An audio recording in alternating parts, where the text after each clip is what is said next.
జై శ్రీరామ్. నిన్న భ్రమరాంబ అమ్మవారికి కుంభోత్సవం అత్యంత వైభవంగా పూర్తయింది. మొత్తం శ్రీశైల వాసులందరం కూడా, అంటే శ్రీశైలంలో ఉండేటటువంటి భక్తులందరూ, మేమందరం కూడా ఈ కుంభోత్సవం ఎప్పుడొస్తుందా అని ఎదురు చూస్తూ ఉంటాం.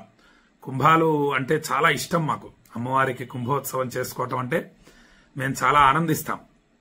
కాబట్టి ఎప్పుడెప్పుడు వస్తూ ఉంటుందా అని ఎదురు చూస్తూ ఉంటాము. ఆ తల్లి యొక్క నిజరూప దర్శనం ఎప్పుడు చేసుకుందామా అని ఎదురు చూస్తూ ఉంటాం మేము. అలాగే అనేక మంది భక్తులు కూడా దూర ప్రాంతాల నుంచి కూడా వచ్చి దర్శిస్తూ ఉంటారు. పూర్వం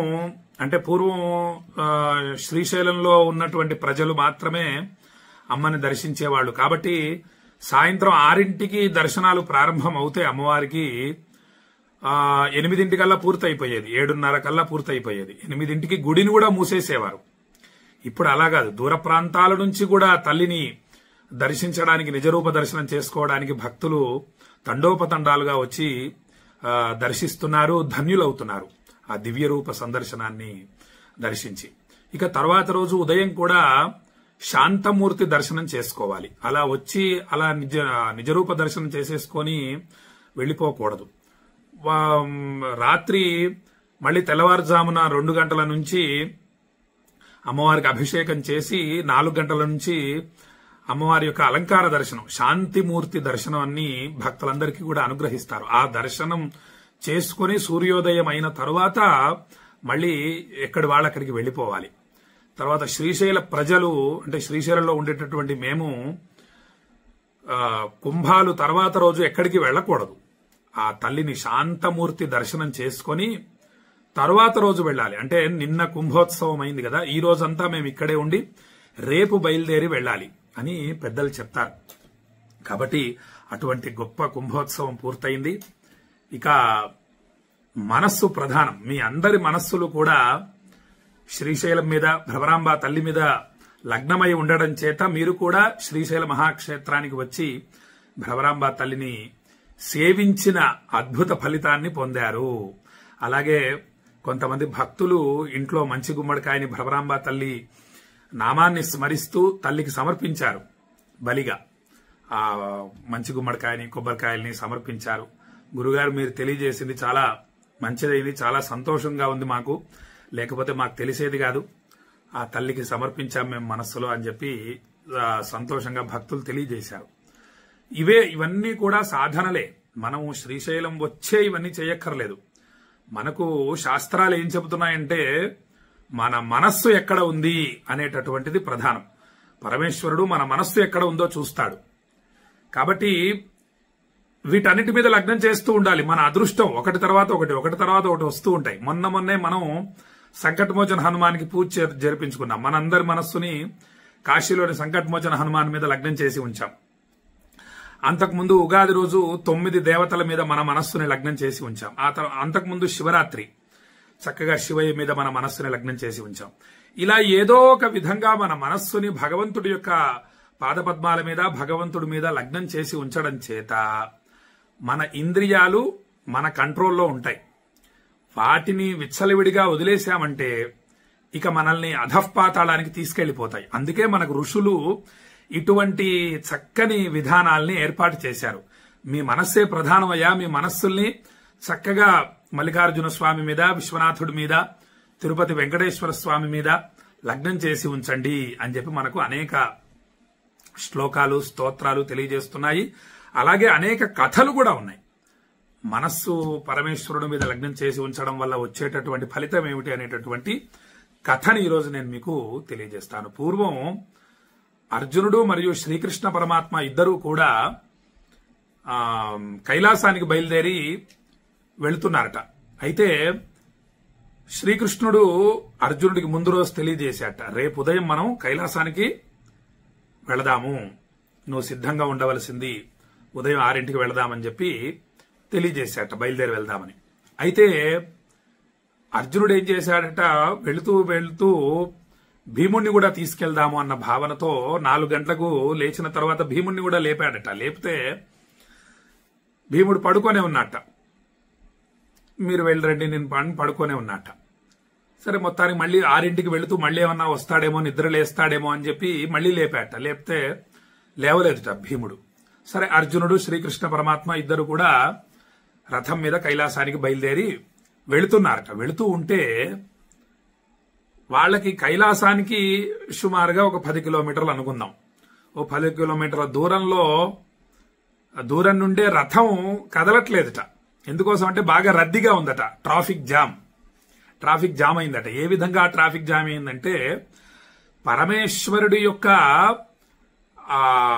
ప్రమథ గణాలు ఉంటాయి కదా, వాళ్ళందరూ ఏం చేస్తున్నారట అంటే శివలింగానికి అంటే శివుడికి అభిషేకం చేసిన తర్వాత వచ్చేటటువంటి ఆ అభిషేక జలం ఏదైతే ఉందో ఆ జలాన్ని బిందెలతో మోసుకుని వచ్చి ఒక పక్కకి చక్కగా చెట్లలో మొదట్లలో పోస్తున్నారట. తర్వాత స్వామికి అర్చన చేసినటువంటి చక్కని లేత బిల్వాలు ఇప్పుడు వస్తున్నాయి. ప్రస్తుతం నాకు ఈ కాలం అంటే చాలా ఇష్టం, వసంత ఋతువు. ఎందుకోసం ఇష్టం అంటే సరే, చెట్లన్నీ కూడా పచ్చగా ఉంటాయి, అదొకటి ఆనందదాయకమైనటువంటి విషయం.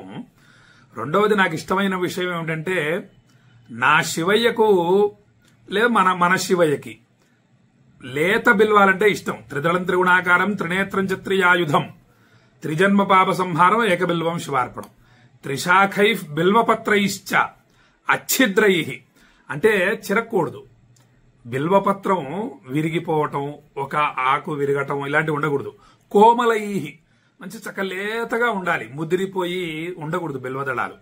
అంటే సరే, దొరకనప్పుడు లభించనప్పుడు మనము బిల్వదళాల యొక్క పొడి కూడా వేయవచ్చు అని చెప్తున్నారు మనకి. 15 రోజుల వరకు బిల్వదళాల్ని శివలింగానికి 15 రోజుల వరకు పెట్టుకోవచ్చు. మన ఇంట్లో పెట్టుకొని ఒక దగ్గర వాటిని స్వామికి సమర్పించవచ్చు, ఎండిపోయినా సరే. లేదా చక్కగా ఇంట్లో ఈ అన్నం పప్పులు పెట్టనటువంటి ఫ్రిడ్జ్, మా ఇంట్లో అసలు అన్నం పప్పులు ఇవేవి కూడా ఫ్రిడ్జ్ లో పెట్టం. కేవలం కూరగాయలు, పాలు, పెరుగు వరకు మాత్రమే ఫ్రిడ్జ్ లో పెడతాం. అటువంటి పవిత్రమైనటువంటి ఫ్రిడ్జ్ లో బిల్వదళాలను పెట్టుకోవచ్చు. పెట్టుకొని 15 రోజుల వరకు పూజించవచ్చు దొరకని సమయంలో. దొరికితే వీళ్ళు చక్కగా లేత బిల్వాలు తీసుకొని రావటం.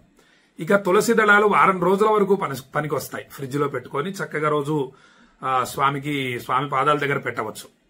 అచ్ఛిద్రై కోమలై శుభై తవ పూజాంకరిష్యామి ఏకబిల్వం శివార్పణం. ఈ విధంగా లేత బిల్వాలు వచ్చేటటువంటి సమయం ఇది. అందుకే నాకు చాలా ఇష్టం.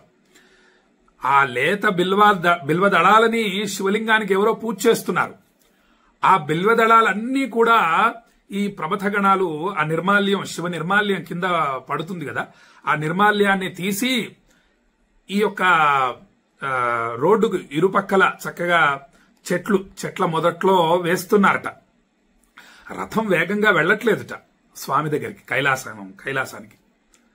అర్జునుడు అడిగాట శ్రీకృష్ణ పరమాత్మని, స్వామి ఎవరు ఇంత జలాన్ని అభిషేకిస్తున్నారు శివలింగానికి, ఎవరు ఇన్ని బిల్వదళాలని స్వామికి అర్పణ చేస్తున్నారు అని అడిగారట. అంటే అప్పుడు శ్రీకృష్ణ పరమాత్మ చెప్పాడట, భీముడు పూజిస్తున్నాడయ్యా శివలింగాన్ని అని చెప్పాట. భీముడా? నేను నిద్రలేపాను, లేవలేదు, పడుకొనే ఉన్నాడు. భీముడు ఎప్పుడు పూజ చేశాడు, ఎలా పూజ చేశాడు, అసలు ఇక్కడికి ఎప్పుడు వచ్చాడు, రాలేదు కదా అంటే, కాదు అర్జున, శరీరం కన్నా మనస్సు ప్రధానమయ్యా. భీముడు ప్రతిరోజు ఇలా సేవిస్తున్నాడు శివుణ్ణి. తెల్లవారుజామున 4 గంటలకే నిద్రలేచి చక్కగా అలా కళ్ళు మూసుకొని పడుకొని ఉండి ఆ పరమేశ్వరుణ్ణి అభిషేకిస్తున్నాడు, శివలింగాన్ని ధ్యానించాడు. కైలాసంలో ఈ విధంగా ఉంటుంది శివలింగం. లేదా కాశీ విశ్వనాథుడు ఇలా ఉంటాడు, సహజంగా దర్శిస్తారు కదా. శ్రీశైల మల్లికార్జున స్వామి లింగాన్ని ధ్యానిస్తూ ఆ శివలింగానికి మంచి మహాశక్తి సంపన్నుడు కదా, కొన్ని వేల బిందెలతో నీళ్లు పోస్తున్నాడయ్యా. కొన్ని వేల బిందెలతో ఆవు పాలు పోస్తున్నాడు. ఆవు పెరుగు, తేనె, పంచదార, చెరుకు రసం, ఆవు నెయ్యి, ఇలా అన్ని కూడా ఏదో మనం పూజ చేసినట్టు ఏదో చిన్న చిన్న చెంచాలతో పూజ చేయట్లా, పెద్ద పెద్ద బిందెలతో అభిషేకం చేస్తున్నాడు స్వామిని భక్తితో. మానసికంగా తను చూడ్డానికి పడుకొనే ఉన్నాడు, కానీ ఎప్పుడో నిద్ర లేచి ఈ విధంగా సాధన చేస్తున్నాడయ్యా, స్వామిని సేవిస్తున్నాడు.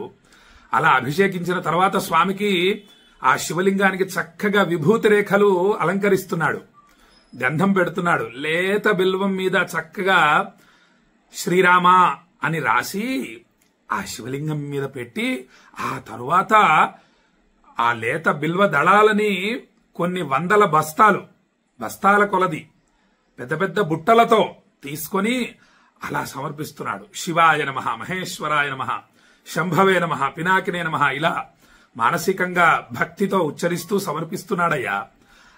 ఆ భక్తితో మనస్సుతో భక్తితో సమర్పించడం చేత చిత్తశుద్ధి లేని శివ పూజ లేలరా అని అతని మనస్సు చిత్తం శుద్ధంగా ఉంది. అటువంటి శుద్ధమైన మనస్సుతో పూజ చేయడం వల్ల అది పరమేశ్వరుడు స్వీకరించాడు. కైలాసంలోని పరమేశ్వరుడు స్వీకరించి ఈ విధంగా ప్రమథగణాలన్నీ కూడా ఆ బిల్వదళాల్ని, ఆ అభిషేక జలాల్ని పక్కన వేస్తున్నారు. అందుకోసం ఇంత రద్దీగా ఉంది అని చెప్పాడట. అప్పుడు అర్జునుడు అర్థం చేసుకున్నాడు భీముడు గొప్పతనాన్ని, మరియు మన మనస్సే ప్రధానమైంది అనేటటువంటి విషయాన్ని తెలుసుకున్నాడట.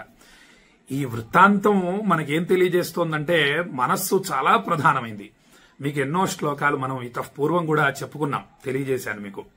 అహం కాశీం గమిష్యామి తత్రైవ నివసామ్యహం, నేను కాశీకి వెళ్లిపోతాను, అక్కడే ఉంటాను అని ఎవరైతే కాశీని స్మరిస్తూ వారి మనస్సుని కాశీ మీద లగ్నం చేసి ఉంచుతారో వారు కాశీలో ఉన్న ఫలితాన్ని పొందుతారు, కాశీవాస ఫలితాన్ని పొందుతారు. దీని అర్థం ఏంటి? శరీరమేమో ఇక్కడ ఉంది, మనస్సేమో కాశీ మీద లగ్నమై ఉంది, అందుకు కాశీవాస ఫలితాన్ని పొందుతున్నారు. కాశీతి త్రివారం యఃపఠేన్నరః సోపి దేశాంతరస్థోపి కాశీవాస ఫలం లభే. కాశీ కాశీ కాశీ అని ఎవరైతే అంటూ ఉంటారో వాళ్ళు కాశీవాస ఫలితాన్ని పొందుతారు.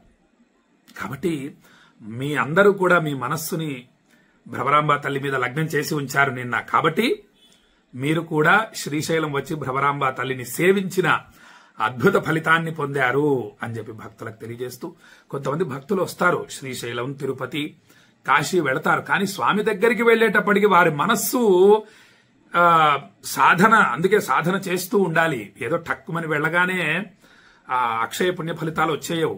శరీరంతో దర్శించినంత మాత్రాన వచ్చేయదు, మనస్సుతో దర్శించాలి. మొత్తం ఇంద్రియాలన్నీ కూడా సహకరించాలి. శరీరం మాత్రం కాశీలో ఉండి మనస్సు మాత్రం వారి ఇంటి మీద ఉండి, అయ్యో నేను ఫ్యాన్ కట్టేశానో లేదో, తాళం వేసి వచ్చాను, కరెంటు బిల్లు ఎక్కువ వచ్చేస్తోంది, లైట్ కట్టేశానో లేదో, బెడ్ లైట్ వేశానో లేదో అని చెప్పి వారి మనస్సు వాళ్ళ ఇంట్లో ఉన్నటువంటి వీటి మీద ఉన్నాయనుకోండి. నాకు ఫలానా అతను 100 రూపాయలు 1000 రూపాయలు ఇవ్వాలి, ఇస్తాడో లేదో, ఇచ్చాడేమో, నా వాళ్ళు తీసుకున్నారో లేదు, ఇలా అనేక విధాలుగా మనస్సు ఇక్కడ ఉందనుకోండి, శరీరం అక్కడ వెళ్ళినా ప్రయోజనం ఉండదు. కాబట్టి చాలా జాగ్రత్తగా ఉండాలి. శివుణ్ణి పూజించేటప్పుడు ఇప్పుడు శివరాత్రి రాబోతోంది అనుకోండి, ఒక వారం రోజుల నుంచి అన్న కనీసం శివపురాణం చదవాలి, కాశీ ఖండం చదవాలి, కాశీ గొప్పతనం తెలుసుకోవాలి. అందుకే మీకు పుణ్యక్షేత్రాల్లో పూజ పెట్టిన వారం రోజుల ముందు నుంచే అనేక అద్భుతమైన విషయాలు క్షేత్రం గురించి తెలియజేసే ప్రయత్నం చేస్తూ ఉంటా. నా మనస్సు కూడా లగ్నం కావాలి. భక్తుల గోత్రాలు స్వామివారి సన్నిధిలో, ఆలయంలో స్వామి వింటున్నాడు అన్న భావనతో ప్రతి గోత్రము పేర్లు చదువుతూ ఒక బిల్వదళాన్ని విశ్వనాథలింగం మీద పెడతాను. ఏ క్షేత్రంలో పూజ చేస్తే ఆ దేవత మీద నేను మానసికంగా పెడుతూ ఉంటాను గోత్రనామాలు, పేర్లు చదవగానే. ఇక పూజల విషయంలో ఆ దేవతని ధ్యానిస్తూ ఉంటాను. కాశీలో పూజ చేస్తూ ఉంటే విశ్వనాథలింగాన్ని మనస్సులో నింపుకొని ధ్యానం చేస్తూ ఉంటాను. గణపతి హోమం చేస్తూ ఉంటే ఢుండి గణపతిని మనస్సులో ధ్యానం చేస్తూ ఉంటాను. ఇక అమ్మవారి చెడ్డి హోమం చేస్తూ ఉంటే విశాలాక్షి అమ్మవారిని మనస్సులో ధ్యానిస్తూ ఉంటాను జాగ్రత్తగా. ఇదే సాధన అన్నమాట. మీ అందరి మనస్సులు కూడా ఆ పుణ్యక్షేత్రం మీద లగ్నం కావాలని నా వంతు ప్రయత్నం నేను భక్తితో చేస్తున్నా. మీరు కూడా మరి ఆ శ్రద్ధగా చేయాలి. ఎన్నో మనకు ఉదాహరణలు పెద్దలు తెలియజేశారు. కాబట్టి ఏదో గురుగారు ఏవో చెప్తూ ఉంటారులే అని అనుకుంటే దోషాలు, కష్టాలు, సమస్యలు తీరవు. చాలా సమయం పడుతుంది. మీ గోత్రనామాలతో పూజలు జరిగినంత మాత్రాననే మొత్తం సమస్త దోషాలు పోతాయి, కష్టాలన్నీ తొలగిపోతాయి. కానీ మీ మనస్సు లగ్నం చేయడం వల్ల ఇంకా శీఘ్ర ఫలితాలు వస్తాయి, తొందరగా అనుగ్రహం కలుగుతుంది అని చెప్పి భక్తులకు తెలియజేస్తూ, ఇది మనస్సు గొప్పతనం. మనస్సుతో మనం ఎక్కడ ఉన్నా సరే మనస్సులో విశ్వనాథలింగాన్ని ధ్యానిస్తూ ఉండాలి. మనశ్చేన్న లగ్నం గురోరంఘ్రి పద్మే తతఃకిం తతఃకిం తతఃకిం తతఃకిం అని భక్తులందరికీ తెలియజేస్తూ రేపు ఇంకొక అద్భుతమైన విషయాన్ని భ్రమరాంబ మల్లికార్జున స్వామివారి అనుగ్రహంతో తెలియజేస్తానని భక్తులకు తెలియజేస్తూ ఈ అద్భుతమైన విషయాన్ని మీ బంధుమిత్రులందరికీ షేర్ చేయగలరు అని కోరుతూ సెలవు తీసుకుంటున్నా. జై శ్రీరామ్. విశ్వనాథాయ మంగళం, విశ్వనాథాయ మంగళం, విశ్వనాథాయ మంగళం.